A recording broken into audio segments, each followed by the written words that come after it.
Hey there, welcome back friends. In this video we will try to improve on our existing application. Now friends, if we click on this view available images link, I have removed all the information from the database. Apart from that, I have also removed the images from the images folder. So there are like no images now. Alright, so now let us add in the images on the database and we will upload new images. But before that, let me also show you the servlet real quick. So in here, if we check this particular method, files upload, there is a small little issue in here. We are calling in this listing images method in our try block, and in fact we should call in this after the sketch block. So let me fix that first of all. Alright, so the issue is fixed, and now let me click on browse and let me add in these new images. So I will add in multiple images from this particular folder, and these are royalty free beautiful images, and let me click on upload.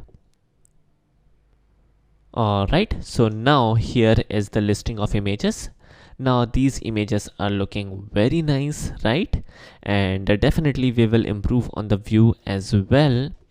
But the point is that the images are looking good. Alright, again, let us navigate to the home page. Let us click on view available images. Alright, so everything is working properly. Cool stuff, nice. Alright.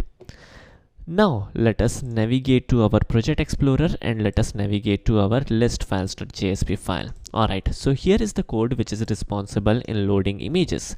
Now friends, we will be converting the view to a table view. We will organize the data in the table. So in here, let me add in a table. And friends, we would be adding 4 columns in here. So first of all, we need to add in the table row, and then let us add in the table heading for these 4 columns. So these would be th.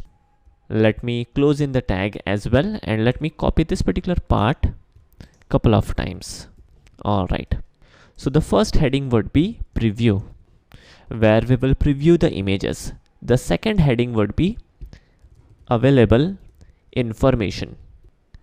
Then we will have a yet another column which will say update information. And finally, we will have a yet another column by the name of action. Alright, so these will be the 4 columns. Now, as of now, in this video, we will only code for the preview column. Now, what would be the preview? In the preview, we will only preview the images. Now, we already have this image tag, so we will use this only. Now, in order to make use of this image tag as the table data, let me make some changes. I will make use of table row, then table data. Alright. And then let me also close in the table data and table row. Alright, so this looks good to me, in fact. And let us do one small little thing.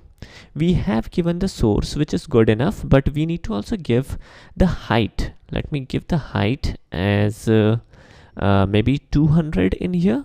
Alright, so now let me check out this particular page by refreshing this one. Alright, so this looks good to me, right? So in our next video, we will definitely add some additional business logic for these columns like available info, update information, and action. So that is coming up, and it would be also rather good to add in the border tag. So in here, we will type in border equals to 1. Let me refresh this page. Here we go. So this is good. This is good for now. Alright, so this is it for today's video. I hope you guys enjoyed this. Thanks for watching. Have a nice day and take care.